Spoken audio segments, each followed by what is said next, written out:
안녕하십니까. 성철스님 101번문 제121회차 서일문입니다.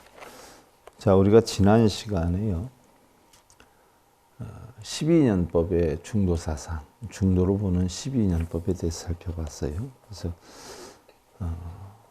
원래는 생멸이 없는 공한 것이 부처님 진리인데 방편으로 생멸이 있다라고 올바른 깨달음을 이끌기 위해서 방편으로 생멸이 있다라고 하더라도 받아들이는 사람에 따라서 다르다라고 했어요. 그래서 도를 집으면 보배가 되고 독을 집으면 약이 된다라고 했는데 이것은 바로 저쪽에서 생멸을 이야기할 때 이쪽에서 생멸을 불생멸 내지는 비불생멸로 수용할 수 있다는 이야기죠.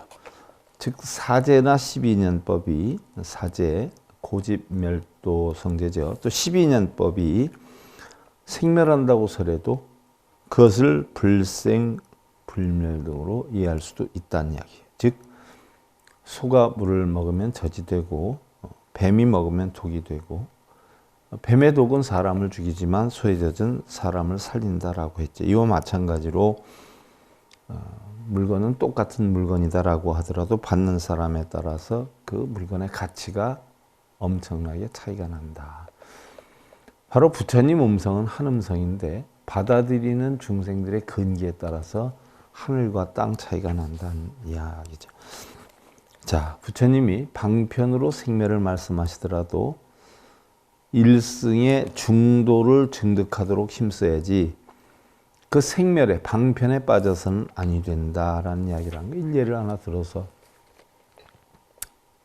상기 중생들은 정법에 대해서 설할 수가 있어요. 근데 중은기 중생들은 그거를 조금 이해를 못해요. 그래서 우리가 대승소승으로 나눌 때 소승이 아공법이다라고 했어요. 나는 공한 줄 아는데 법은 있는 줄 안다는 말이죠. 사실은 우리가 대승의 진리를 공부하다 보면 아공, 법공, 구공이라 그래서 나도 없고 법도 없고 또 나나 법을 구함도 없는 그 자체 바로 정멸과 같은 경지의 사상을 우리는 대승사상이다 이렇게 표현을 해요.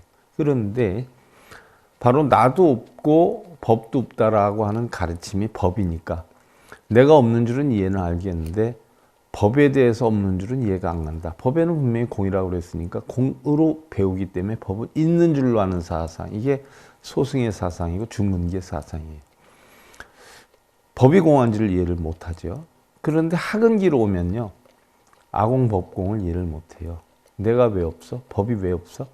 내가 있으니까, 법이 있으니까 내가 법을 배우지. 즉 학은기 중생들한테 기도해라, 독경해라, 염불해라 하는 것은 그것을 통해 가지고 뭔가는 어떻게 돼요?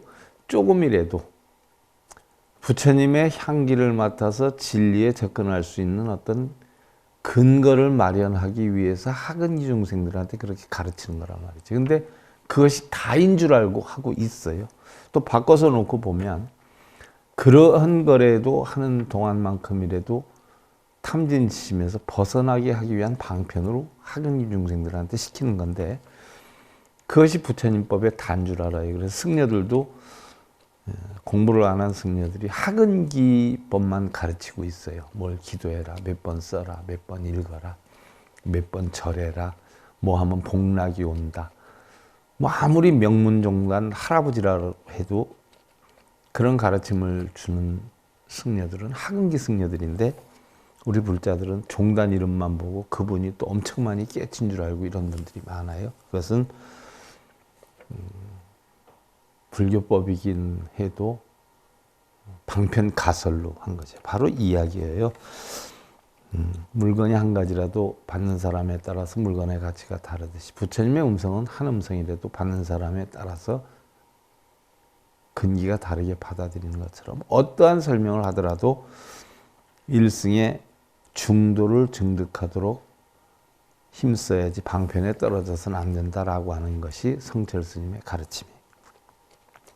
자, 여기에서 참고로 근본 불교에서란 초기 경전이죠. 사념체에 대해서 한마디 하겠습니다 라고 성철 스님이 하세요. 사념처다라고 하는 것은요, 우리가 깨달음의 길을 가는데 37가지의 보리분법이 있어요. 37가지의 깨달음에 이르는 방법이 있어요. 그 제일 처음이 사념처죠. 사념처, 사신족, 사정단, 사신족, 오근, 오력, 칠각지, 팔정도 해서 37각지다라고 하는데 그 중에 제일 처음 들어가는 게 사념처예요. 그리고 사념처가 열반경에 나오죠. 열반경에서 부처님께 안 하니 이제 부처님 열반하시면 저희들은 누구를 스승을 삼아서 누구의 의지를 해서 수행을 해야 됩니까? 라고 했을 때 부처님이 개를 의지를 해라. 개를 스승으로 삼아라. 그리고는 어디에 의지를 하라 그랬냐? 바로 사념처에 의지를 해라라고 했어요. 사념처다라고 하는 것은 마음을 어디에다 두느냐 하는 건데 바로 신수십법이란 말이죠. 마음을 몸에다 두어라. 또 마음을 감각에다 두어라. 또 마음을 마음에 두어라. 또 법에다 두어라 하는 거예요. 그래서 신념처, 수념처, 심념처, 법념처. 그래서 부처님이 사념처를 의지를 해서 수행을 해라라고 했어요. 그러면 사념처의 신수심법이 뭐냐? 몸은 부정하다라고 관해라라고 했어요. 감각은 받는 것은 고다라고. 또 마음은 무상하다. 항상 하지 않는다. 항상 변한다는 이야기죠. 그 다음에 법은 고정된 실체가 없다. 항상 정해져 있는 게 없다. 그래서 무아함을 근본으로 해서 수행을 삼아라라고 했어요. 자, 그럼 냉정히 살펴보면 근본 불교에서 이것을 설했다라고 해 있는데 그러면 초기 경전이에요. 그럼 이것은 유의법이란 말이죠. 쉽게 예를 들면 유의법. 유의법이다 하는 것은 있다라고 가정을 해서 하는 거예요. 그래서 몸이 있다라고 하니까 바로 뭐예요? 몸은 부정하다라고 해서 관해서 수행을 하고, 감각, 받는 것은 고통이라고 하는 것에 관해서 수행을 하고, 마음은 무상하고 법은 무하다. 그러니까 신수심법 있다라고 하는 관점에서 가르치는 거예요. 그러니까 하근기 중생들에게 있다라는 관점으로 유위 있다라고 하는 관점에서 가르쳐요. 그러면 바로 성철 큰 스님께서 하신 말씀이 그 이야기예요. 냉정히 살펴보면 이걸 중도의 도로 살펴봐라는 얘기예요. 중도의 도. 중도의 도로 보면 있는 것도 없는 것도 없다라고 하는 것이 중도의 도로 보면 바로 신수심법이 부정하고 고통이고 무상하고 무한 자체도 사실은 뭐예요? 다 공이다 하는 얘기예요. 중도의 도로 보면 공이다. 그러니까 신수심법 자체도 뭐예요? 있기는 있지만 알고 보면 다 공으로 돌아가는데 이게 전부 무슨 작용이에요? 몸은 부정하다 관하고 감각은 고통으로 관하고 마음은 무상으로 관하고 법은 무아로 관하라는 자체는 전부 무슨 작용이에요? 마음의 작용이잖아요. 전부 마음의 작용이에요. 마음의 작용. 그래서 공으로 돌아간다 하는 이치로 관해를 한다 하는 게 성철 스님 가르침이죠. 그런데 이것은 순전히 차별견인 생멸의 변견에서 말하는 것이지, 자, 변견, 차별견의 유의법으로 일승의 중도가 아니다. 이건 잘못된 거다. 그런데 하근기 중생들한테 신수심법도 없는 거야. 사실은 마음의 장난이 하면 알아듣겠냐는 이야기예요. 그러나 어느 정도 공부를 해서 중근기 이상 상기로 가면 다 공이야 없는 거야 라고 해도 다 알아듣는 데는 이야기죠. 근데 하근기 중생들은 못 알아들으니까 이렇게 하지만 냉정히 보면 이것은 편견이다. 차별법이다. 12분별이 없어야 부처님 가르침인데 이건 분별법이다. 그러니까 부처님 가르침 아니라고 볼 수 있다. 그런데 어떻게 돼요? 하근기 중생들한테는 이렇게 가르쳐야 할 수밖에 없어요. 이게 생멸법이에요. 있다 없다 하는 생멸법, 유의법. 하근기 중생들은 어쩔 수가 없죠. 부처님 말씀 가운데 중도가 있으니 이것이 사념처라는 말이 있습니다. 이 말에 의지해서 볼 때에 사념처를 중도의 정견으로 해석해야지 생멸의 변견으로 해석해서는 안 됩니다. 이게 무슨 얘기냐면 바로 중도의 정견이면 다 공하다 하는 이치로 봐야지 이것을 신수신법을 따로 있는 변견, 유의법으로 봐서는 안 된다는 얘기. 근데 학은기 중생들한테는 어쩔 수가 없잖아요.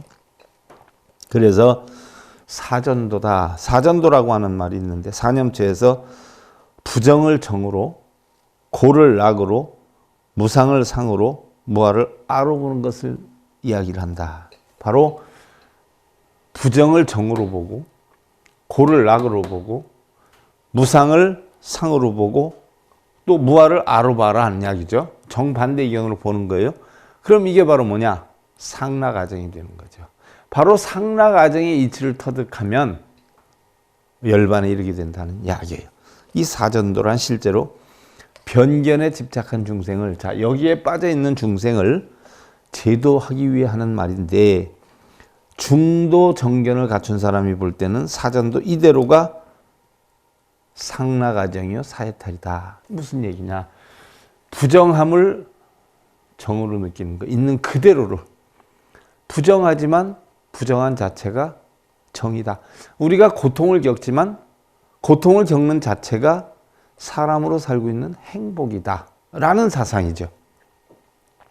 그 다음에 받는 게 고통이다라고 했는데 고통 자체가 우리가 살아서 있는 행복이다, 즐거움이다. 또 마음은 항상 변한다. 변하는 자체가 즐거움이다. 또 고정된 실제 나는 없다. 내가 없는 것 자체가 행복이다. 라고 가나는 상락아정이 바로 열반락을 이루는 근원이 된다는 이야기죠. 자, 물은 물인데 뱀이 먹으면 독이 되고 소가 먹으면 젖이 되는 것과 마찬가지로 사념처의 설법도 변견의 중생이 들으면 변견, 하근기의 중생들이 들으면 사전도가 되고 중도의 정견으로 들으면 사해탈이 된다. 그래서 이러한 이치를 공으로 알아버리면 중도 정견을 터득한 상근기의 중생이 들어보면 이게 사해탈이 되는데 하근기의 중생들이 이걸 변견으로 해서 들어보면 사전도, 잘못 전도가 된다는 이야기죠. 그래서 중도 정견에 의하면 상락아정 이대로가 부사의 해탈 경계이다 라고 성철 스님 얘기를 하셨어요. 자, 여러분들 무슨 얘기인지를 잘 아시겠죠? 학리 중생들은 상락아정만 가지고 씨름을 해요. 더 나아가는 진보된 상태를 모른단 말이죠. 마찬가지예요. 기도연부라는 사람은 그게 단 줄 알아요. 그걸 버리게 하기 위해서 가르치는 건데. 자, 쌍차 쌍조로 갑니다. 쌍차 쌍조 수도 없이 우리 공부했어요. 자,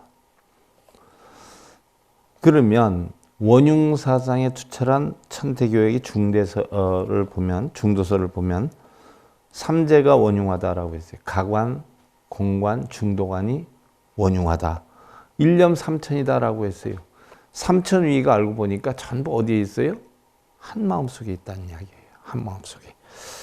자, 이러한 대표적인 교리에서도 드러나는데 한편으로 보면 쌍차, 쌍조, 또 진공묘유 이런 것들로 대변하고 있어요. 지금까지 우리가 불교 여러 종파의 중도소를 말하면서 쌍차, 쌍조가 중도의 근본 내용이라는 걸 누차 말했는데 이 쌍차, 쌍조를 누구보다도 능란하게 구세하며 중도를 밝힌 이가 바로 천태 지자스님이다라고 했어요.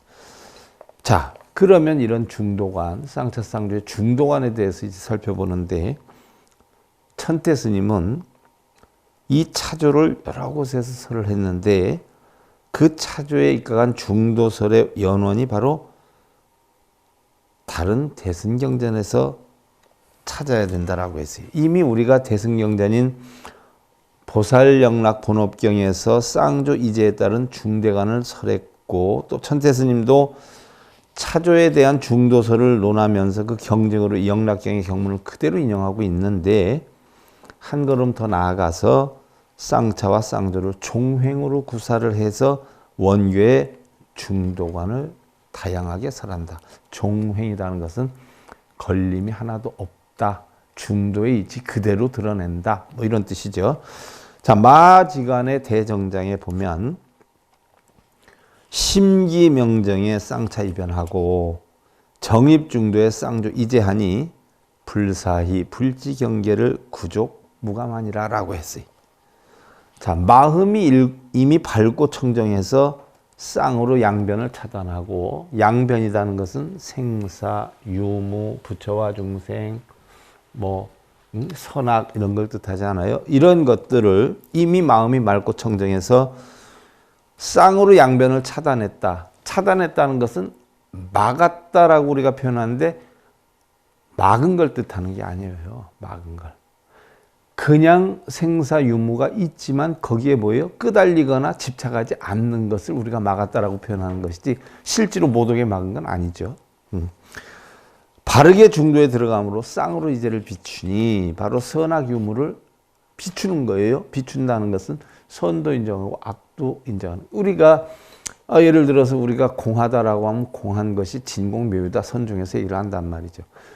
그러면 우리가 지금까지 살아왔던 마음 그 자체를 완전히 비우는 게 아니라 그건 그대로 두어요. 그것을 갖다 우리는 뭐라고 하느냐? 유라라고 해요. 거기에 끌려다니지 않고 뭐예요? 앞으로의 어떤 여러 문제, 과거의 문제나 앞으로의 문제에 대해서 공한 이치를 터득해버리면 있는 건 있는 대로 두고 공함을 알게 되면 이게 진공묘유가 되는 것이죠. 이것을 갖다 우리는 열반이다, 중도에 도다 이렇게 표현을 한단 말이죠. 이것이 바로 뭐예요? 공과 유가 있듯이 공과 색이 있지만 공과 색에 끄달리지 않는 그 자체를 우리는 뭐예요? 쌍차라고 해요. 그래서 중도의 도가 살아나는 거 우리는 쌍조라고 그래요. 바로 진공의 묘유라는 이야기죠. 자, 부사의한 부처님의 경계를 구족해서 줄어듦이 없다라고 했어요. 그럼 쌍차, 쌍조의 원리는 뭐냐? 중도의 내용이 바로 쌍차, 쌍조인데 그것은 불가사의한 부처님의 경계이지 보살의 경계는 아니다라고 했어요. 자, 부처의 경계가 돼야 쌍차, 쌍조가 되고 진공묘유가 되는 것이지 보살의 경계에서는 그것이 될 수가 없다는 이야기죠. 자, 위에서 쌍으로 양변을 차단해서 바르게 중도에 들어간다 하니 혹시 잘못 이해해서 쌍으로 양변을 차단하는 것과 따로 중도가 있는 것 같이 생각할지 모르지만 이 표현은 구름이 거치니 해가 드러난다라는 식입니다. 라는 이야기예요. 바로 뭐예요? 공과 유, 공과 색이 어떻게 돼요? 있기는 있지만 공과 색이 있는 그 상태에서 공과 색에 빠지지 않고 공한 이치를 터득하면 빠지지 않는 상태에서 바로 적정열반이 되면 이것이 중도의 도다. 그래서 제가 아까 잠깐 설명했지만 쌍차라고 해서 공과 색을 막는 게 아니라 그냥 두는데 두더라도 마음이 공한 이치로 드러나는 것. 이것이 바로 중도다라고 했어요. 다시 얘기하면 허공에 구름이 있는데 구름이 저절로 거치다 보니까 해가 드러난 이치와 같은 것이다라고 했어요. 자, 구름이 거치면 해가 드러나고 해가 드러나면 구름이 거치는 것처럼 쌍차와 쌍조에는 절대로 간격이나 거리가 있을 수 없다. 언어로 표현하는 것이 우리가 쌍차, 쌍조라고 하는 것이 실상을 알고 나면 쌍차가 쌍조이고 쌍조가 곧 쌍차다. 쌍차, 쌍조에 대해서는 수도 없이 배웠어요. 성철 스님 101번 하는 가운데. 차조가 동시이고 그 둘을 분리할 수 없다. 색과 공이 동시에 일어나는 것이고 그걸 분리할 수가 없다. 여러분들 알기 쉽게 하면 행복과 불행이 있어요. 우리 누구나 다 겪어요. 행복과 불행을 겪지만 결국 행복과 불행은 한 마음의 작용이에요. 행복과 불행이 있지만 행복에 끄달리지 않고 불행에 끄달리지 않는 이 상태를 우리는 중도의 도다라고 표현해요. 행과 불행에 끄달리지 않게 하는 것이 바로 우리는 쌍차다. 이러면 행과 불행에 끄달리지 않으니까 한 마음이 여여적적하게 나타나기 때문에 이것을 갖다 우리는 바로 쌍조라 한다. 알고 보니까 쌍조가 쌍차이고 쌍차가 쌍조이다 하는 이야기죠. 자, 마지간 대정장 46 보면 당지하라 종일설, 종일불설, 종일불설, 종일설, 종일쌍차, 종일쌍조하니 즉파 즉립이요 즉립 즉파 아니라. 자, 마땅히 알아라. 종일토록 말해도 종일토록 말하지 않은 것이고, 말한 것에 끄달려 가지 않으면 말하지 않은 것이 되죠. 종일토록 말하지 않아도 종일토록 말한 것이며, 자, 말을 하지 않아도 말한 것으로 마음이 끌려가면 말하게 된 거예요. 종일토록 쌍차해도 종일토록 쌍조한 것이고, 종일토록 쌍조하여도 종일토록 쌍차한 것이다. 즉 깨뜨리는 것이 세우는 것이요, 세우는 것이 깨뜨리는 것이라 라고 표현해요. 있는 것이 없는 것이요, 없는 것이 있는 것이고, 행복이 불행이고 불행이 행복이다 는 이야기예요. 주는 것이 받는 것이고 받는 것이 주는 것이다. 이 이치가 쌍차 쌍조의 중도의 도다. 종일토록 말한다는 것은 쌍조고요. 아무리 쌍조해도 그 자체가 적정해서 설한 것이었기 때문에 종일토록 말하여도 아무 말도 하지 않은 것이 된다. 무슨 얘기냐? 말을 해도 말을 했다는 생각에 머물지 않으면 말을 안 한 것이 되는데, 말을 안 해도 말을 한 것의 생각에 머무르면 말을 하게 된 것이다 하는 이야기. 그러니까 말을 하고 안 함에 머물리지 않으면 말을 한 것도 안 한 것도 아니게 된다는 이치예요. 이게 쌍차 쌍조의 이치다. 또 종일토록 말하지 않으면 쌍차가 되고, 종일토록 아무 말도 하지 않고 가만히 있어도 말한 것이 된다. 방금 설명드린 그 이치. 이와 같이 쌍차가 쌍조이고 쌍조가 쌍차가 되니 대광명이 적적한 가운데 미진수의 불차를 덮고도 남으나 그 자체는 공공적적에서 고요정멸해서 공하고 공에서 한 가지 상도 볼 수 없습니다. 자, 허공에 구름이 있어요. 아무리 봐도 우리가 공한도리로 구름을 보면 뭐예요? 구름이 없는 것과 같이 본다.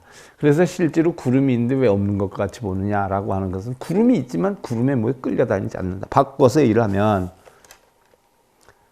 여러분들 거사님들이 내가 당신을 만나서 참 이 모양 이 꼴이 됐어. 내가 어쩌다 당신 만났는지 몰라. 중도의 도로 보면 그래도 그냥 그런가 보다 하는데, 우리가 변견에 유의심으로 보면 나도 당신 만난 거 후에 나도 옛날엔 안 그랬어 하고 싸움이 돼요. 바로 그 얘기예요. 또 좋은 소리를 들으면 신난다라고 저녁 반찬이 달라져요. 거기에도 빠지지 말아라는 얘기. 사람의 마음이라는 건 시시각각 변하는 것이기 때문에 좋고 나쁨에 끌려다니다 보면 단 한순간도 우리는 편안할 날이 없다는 이야기예요. 그래서 중도의 도를 터득하면 항상 공공적적하다, 여여적적하다라고 하는 그 이치가 어떤 것에도 뭐예요? 끌려다니지 않는 상태. 이것을 중도의 도다. 이것을 달리 뭐라 그래요? 무장의 법계다. 장애가 하나도 없는 법계의 이치다. 자, 조금 전에 한 깨뜨리는 것, 이단 차다, 막는 거예요. 세우는 것이란 조예요. 세우는 거예요. 그러므로 깨뜨림이 세우는 것이요, 세우는 것이 깨뜨림인데, 아무리 쌍차를 해도 쌍조가 되고 쌍조를 해도 쌍차가 된다. 어떤 면에서 중도의 도소 보면. 근데 변견의 도로 보면, 편견의 도로 보면 어떻게 돼요? 쌍차는 쌍조고 쌍조는 쌍조예요. 있는 거 있는 거고 없는 거 없는 거예요. 당신이 나한테 싫은 소리 한 건 한 거지, 좋은 소리 한 건 한 거지. 당신이 장점이 있는 건 있어, 단점이 있는 건 있고 라고 분별을 지으면 이게 유의심이에요. 바로 중도로 보면 좋은 게 나쁜 것이고 나쁜 게 좋은 것으로 볼 수 있는 그런 도를 터득하게 된다는 이야기죠. 그래서 차가 조이고, 즉 조가 차인데, 허공을 두 쪽 내면 냈지 이것들은 원흉에서 결국 두 쪽을 낼 수가 없다. 무슨 얘기예요? 허공을 두 쪽을 낼 수 있어도 우리 한 마음의 작용은 두 쪽을 낸다. 여러분들 마음 가운데 어디까지가 선한 마음이고 어디까지가 악한 마음이에요? 여러분들 마음 가운데 어디까지가 행복한 마음이고 어디까지가 불행한 마음이에요? 허공을 딱 자르고 어느까지가 동이고 어디까지가 서이 구분이 안 되지 않아요. 그런데 허공을 갈라놓을 수는 있지만 우리 마음의 작용은 갈라놓을 수가 없다라는 이야기예요. 이것이 중도에 도다는 이야기죠. 그래서 색과 공이 원흉하고 그래서 반야사상이 나오지 않아요. 색즉시공, 공즉색, 색불이공, 공불이색. 바로 색과 공이 다르지 않고 알고 보니까 색이 공이, 공이 색이더라. 이것이 바로 뭐예요? 쌍조의 사상이에요. 또 선과 악이 무해하며 선과 악이 걸림이 없고 또한 시와 비가 원흉해요. 있고 없음이 옳고 그름이 원흉하고 중생과 부처가 무해, 걸림이 없어서 끝없는 시방의 허공계를 아무리 둘러봐도 오직 일심법계 이외에는 아무것도 찾아볼 수가 없다라고 했는데 우리가 요즘 공부 시작했어요. 성철 스님 고승법어 끝난 뒤에 금강산매경론을 시작했단 말이죠. 바로 금강산매경론이 일심사상 아니에요. 일심사상. 하나로 돌아가는 거란 말이죠. 결국 자 우리가 고진멸도 사성제 공부를 했지만 그것도 한 마음속에서 나는 것이고요. 아까 우리가 사념처 공부했지만 그것도 한 마음속에 있는 것이고요. 자 우리가 삼보에 귀한다라고 하잖아요. 삼보에. 삼보에 귀하는 것도 우리가 불법승 삼보로 따로 구분할 수가 있어요. 있지만 냉정히 보면 그게 뭐예요? 일심사상이에요. 우리가 삼귀라고 표현한단 말이죠. 삼귀. 삼귀라고 표현하는데 뭐 대부분 보면은 뭐 부처님께 의지한다 이걸 삼귀로 알고 있는데 아니에요. 귀의다라고 하는 것은 세 가지가 어디로 귀하느냐? 하나로 귀하는 거예요. 세 가지 불법성이 어디로 귀를 해요? 하나의 마음으로 귀하는 거예요. 예를 하나 들어보면 부처는 뭐예요? 천백억 화신 서가모니부를 나타내고 법은 바로 뭐예요? 청정법신 비로자나부를 나타내고 승은 바로 뭘 나타내요? 원만 보신 노사나부를 나타낸단 말이죠. 흔히들 뭐 법신 보시는 아는데 법신 화신은 아는데 보시는 모르겠어 이런 분들 되게 많아요. 보시는 바로 뭐예요? 깨달음을 얻기 위한 수행하는 자를 보신불이라고 해요. 그래서 원만 보신, 원만함을 깨닫기 위한 수행을 하는 자. 우리가 불법승 삼보 가운데서는 부처는 깨달음을 얻어서 중생구제하는 화연이고요. 법은 바로 진리의 법신 비로자나불이고요. 바로 그 깨우침을 얻기 위해 수행하는 승보는 노사나불이 되는 거예요. 그런데 결국은 부처고 법이고 승이고 다 어디로 돌아가느냐? 법 하나로 돌아가잖아요. 부처는 법에 의해서 깨우침을 얻었고 법을 집행하는 자고 법은 바로 뭐예요? 깨우침을 지는 진리고 승은 뭐예요? 이 진리를 배우기 위해 수행하는 거란 말이죠. 그러면 바로 진리가 있는데 그 진리를 수행을 해서 그 진리를 중생구제에 사용하는 것. 이것이 삼보예요. 그런데 이것이 전부 어디에서 만들어져요? 마음에서 만들어지잖아요. 그래서 삼귀다는 것은 세 가지가 하나로 돌아간다라고 했어요. 어디로 돌아가요? 본성. 그래서 삼귀가 하근기 중생들이 보면 불법승이 따로 있지만 상근기, 중도의 정견을 터득한 이런 보살들이 보면 세 개가 아니라 바로 이 세 개가 어디로 돌아가요? 하나로 돌아가요. 귀이 돌아가요. 어디로? 하나로. 본성으로 돌아간다는 이야기예요. 그러니까 우리가 부처에도 보면 성문연각 보살이 법화경에 뭐라 그랬어요? 회삼귀일이다. 하나로 돌아간다라고 했죠. 어디로 돌아가요? 불성으로 하나로 돌아가잖아요. 불성이 누구예요? 본성이란 말이죠. 우리 불교법은 다 뭐예요? 신법이에요. 이 이치를 알아야 되는데 그런 건 모르고 전부 맨날 삼보에 귀하니까 불처, 법, 승이 따로 있는 줄 알고 사념처 하니까 신수신법이 따로 있는 줄 알고 사성제 하니까 고진멸도가 다 따로 있는 줄 알잖아요. 결국은 다 하나로 돌아가는 이치예요. 바로 그 얘기예요. 이것이 바로 오직 일심법계 외에는 아무것도 찾아볼 수가 없다. 일심법계, 본성 이외에는 아무것도 찾아볼 수가 없다. 쌍차 쌍조도 결국 뭐예요? 본성의 작용이다. 본래 마음의 작용이다는 이야기예요. 이것을 갖다가 바로 뭐예요? 무장의 법계, 장애, 걸림이 하나도 없는 무장의 법계, 바로 법신이다는 이야기예요. 이 이치가 어디에 있어요? 걸림이 하나도 없어요. 하나도 없어. 걸림이 하나도 없는 이게 바로 신통력이에요. 다른 거 없어요. 눈, 귀, 코, 몸 뜻이 걸림이 하나도 없이 되는 게 6가지이기 때문에 육신통이라고 표현하는 거예요. 자, 이것은 언제든지 쌍차 쌍조가 근본이 되고 이 쌍차 쌍조인 중도를 떠나서는 절대로 성립되지 않습니다. 무장의 법계에 대해서요. 뭐 오늘 시간이 다 돼가지고 설명을 지금 들어가다 말았는데 다음 시간에 우리가 이 무장의 법계에서 조금 보충을 해가지고 설명을 하는 걸로 하고요. 자, 오늘 성철 스님 100일 법문 121회차 서일봉이었습니다. 감사드립니다.